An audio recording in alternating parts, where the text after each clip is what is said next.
It was definitely about the camaraderie for me. It was as if we were one big house, like the house of North Carolina, because we were new on the scene and we were trying to prove ourselves to New York, DC, Atlanta, Philly, all these places that were already established. And here we are. There was really no organized ballroom here. There were just people who were in ballroom traveling to go to balls.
Definitely integrated. Ballroom was so taboo, and it had a negative connotation to it. People didn't understand what it was. It is so funny that we faced that judgment within Ballroom, trying to prove that we belonged coming from here. And then we had to fight the same fight at home, where they were like, look at them. And, it was bad. It was my first time walking runway in here. I remember after I came off the runway, people literally came to me and was like, don't ever do that again. Don't you ever do that. Don't you go to balls. Don't you do that. You don't supposed to be walking runway. You look a mess. And I thought I was literally like embarrassed. Like for a while, I literally like, I'm not going to go do that. I'm not going to do it again. I'm not going to do it again. But it was just something in me that I persevered. I thought it was so fabulous. Like it was kind of like a black gay Hollywood of sorts. Like it was a fashion show, it was a talent show, a gong show because you got chopped. You know what I'm saying? Like it was mind-boggling, and I didn't know how to process what it was. And I think that coming from a community where we don't really get the attention that, especially back then, that we, should have gotten, or it just fed that attention. My best friend DeMaro, he was like, I feel like we could do it. And I really think that we, you know what I'm saying? Like, I feel like we're popular enough. And we came up with the Coronation because, we're in Charlotte, Queen City, Queen Charlotte, who is black, I like to point out. This was before social media. There was the internet, but it wasn't Walk For Me Wednesdays or anything like that. And we hit the road promoting. And when we had the ball, all of the now icons, then legends, were in the building. And it was just like mind-blowing that we brought this new thing to our city and our state. And the people who are greats in this new thing gave us validation by showing up and showing out.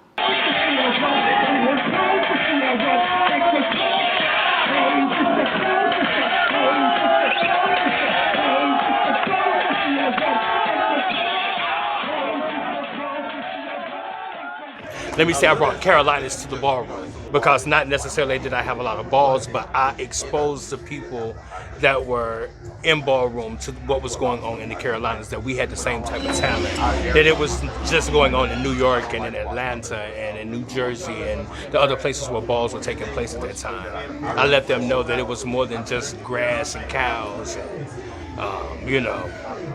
agriculture here. I let them know that we had talent here in the Carolinas. A ball is, I would call it different fashion shows of different houses. If you've never heard of, it's sort of like a fraternity, and you are representing your fraternity at its best. So you have a bunch of different categories at a ball, and you're actually going against other families for that #1 trophy. You get in that concept of what you want to do, what your look, what's your muse, what's going to excite you. You read the actual category first, and then you think about like how is it going to be interpreted, because you do know you had 13 judges on the panel. You don't know how it's going to be. You want to come across innovative, but you still want to make sure they know, because what you may think is innovative, they may say, oh, that's too much, or I didn't get the concept.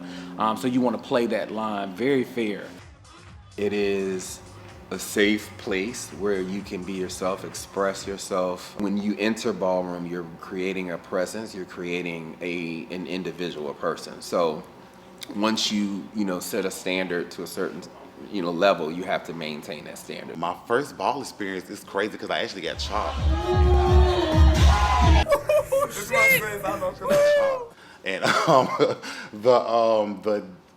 it was probably like 2000. It was one of Anki's second ball. I think it was called the Matrix.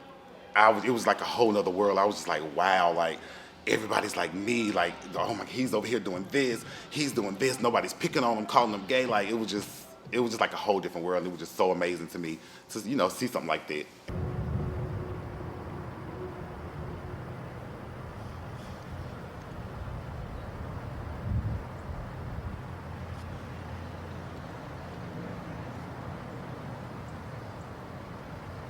I knew that I was gay when I was probably like 5 years old, but then as I got older, I was able to really figure out what it was. Then I came out to my mom first, and she took it, well, like she told me she was just waiting for me to tell her she already knew. And then my dad, he didn't take it so well at first. It took him like a week. We didn't talk for like a week, and I stayed with him at the time. So we didn't talk for like a week, and then he came back a week later, sat me down, talked to me, and just told me that that he accepted me for who I am, and that's what I was going to do to be the best at what I'm doing. I wasn't able to be my authentic self for a brief period of my childhood because my grandfather was not approving of anything gay. So I would get whoopings if I acted gay, if I sung a song that said something feminine in it, like the Oaktown's 357 song, Juicy Got You Crazy. I actually came out to my parents by accident. There was just a conversation that was happening between my mom and myself that I guess internally I took offense to. And so I literally said to her when she said, I'm so glad nobody in my family is gay. And I said to her, well, you don't know that. It's just they wouldn't tell you if they were. You're in your room with the door closed, trying to figure out your 13-year-old body. My dad took the door off the hinges. The next place you go to feel comfortable is the bathroom. But my mom, I would be in there, and my mom would be on the other side of the door like, Anthony, what are you doing in there? You know Jesus is watching. So for the longest time, I thought Jesus was gay too. Like, Jesus, why are you watching me in the bathroom? Like, that's crazy.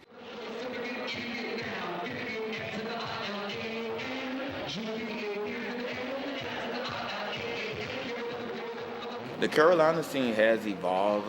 When I started walking balls, we primarily had to travel to other states to spread the awareness of the Carolinas. And people didn't take us serious. For quite some time, when I would go to Detroit, people thought I was from Atlanta. And for a quick second, I wouldn't never correct them because I felt that they would give me a harder time if they knew I was from a country city or a country state.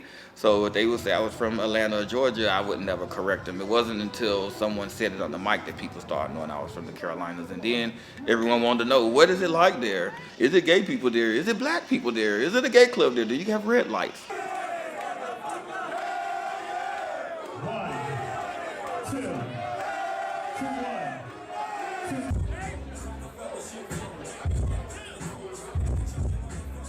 My first ball I went to was in Atlanta, Georgia. I want to say it was the House of Del Monte Ball. We call ourselves just gonna go to this ball, we're gonna walk the ball, we're gonna storm the ball, everybody gonna see it. So I got out there and walked twist with Soda Pop. And Soda Pop been the same Soda Pop, she always been the wigs, the glitter. She done put me in hair, I had on blue hair. I didn't know the ballroom scene. I know how balls work. I didn't know you really couldn't do that, then turn around and walk a realness category. Me trying to figure out what was the category best for me, then I just kind of walked a little bit of everything, including drags categories. I was doing everything.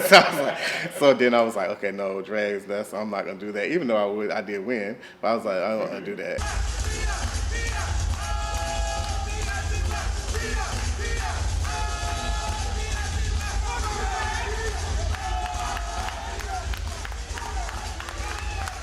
I walk legendary runway, European runway. It's funny, actually, I wanted to actually walk performance at first, but I feel like it was a little harder. I felt like runway was easier. And then, my best friend, Junie, he was a part of runway, so it kind of made me want to do it a little more. I don't know, because I like being creative and show your creativity, and it's fun, and it gave me confidence, it gave me self-esteem, so I will probably always be a part of Ballroom. Even if I don't participate anymore, I would definitely still watch or go or, inspire other people to, do what they want to do.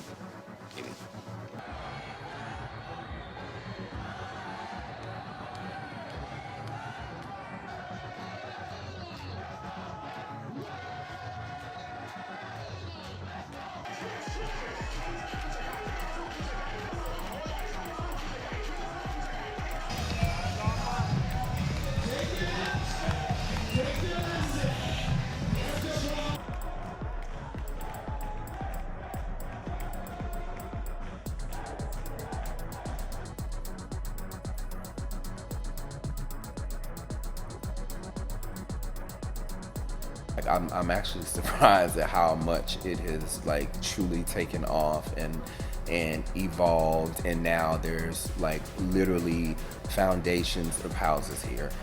Before, we really felt isolated. It really felt like we were just kind of in a fight of our own. That first chapter, although it was a strong chapter, it had really strong members. The adversities were just right there in our face. We could not succeed fully until they believed that North Carolina produced real talent. Now that is not a question. North Carolina has produced, some of the best runway competitors that have been out in the last 10 years. That is also true of other categories. So the evolution, I think, it was natural, and it's only going to get better. Let's get this show on the road. Let's get this show on the road. Let's get this show on the road. Can I see the new mouth? I'm trying to this is my nerve.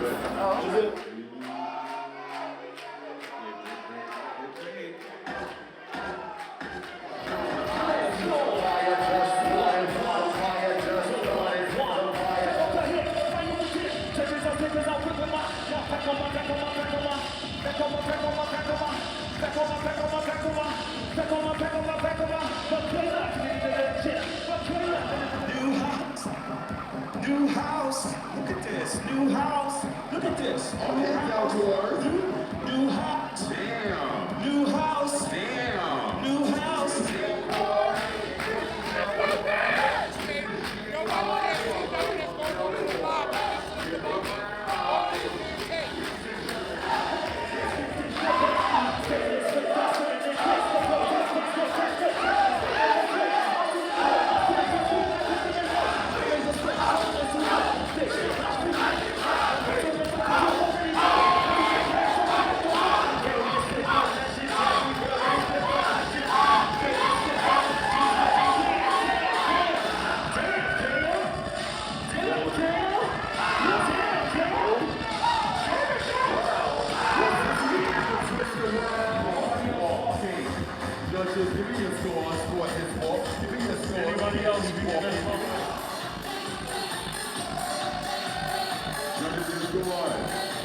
can't like throw it up. It's like the those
In the Carolinas, the scene has evolved a lot.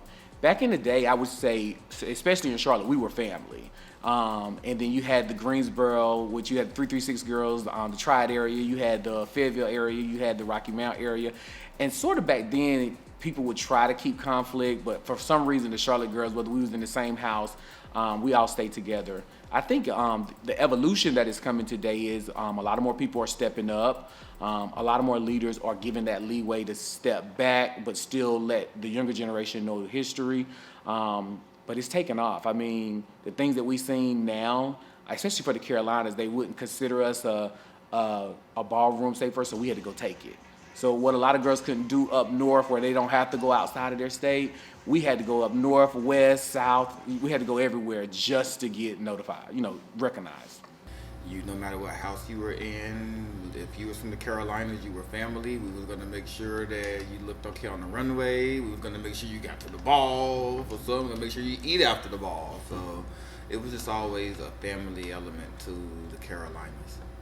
When the scene kind of invaded our space, we never allowed the scene to tarnish any of those relationships. They were going to be intact. In fact, if anything, they elevated through, additional time spent together. So I think with North Carolina, we focus on a true blend of fashion, costume, creativity, execution to the detail that you don't necessarily see. You might see it individually in certain people from other areas, but you never see it collectively as a group. When that many North Carolina runway people are walking a category, you already know it's going to be a fake show. It was we were very humble, very humble. Yeah. But confident, definitely. We had to be. Look what we were up against. We were up against established places. Atlanta, New York.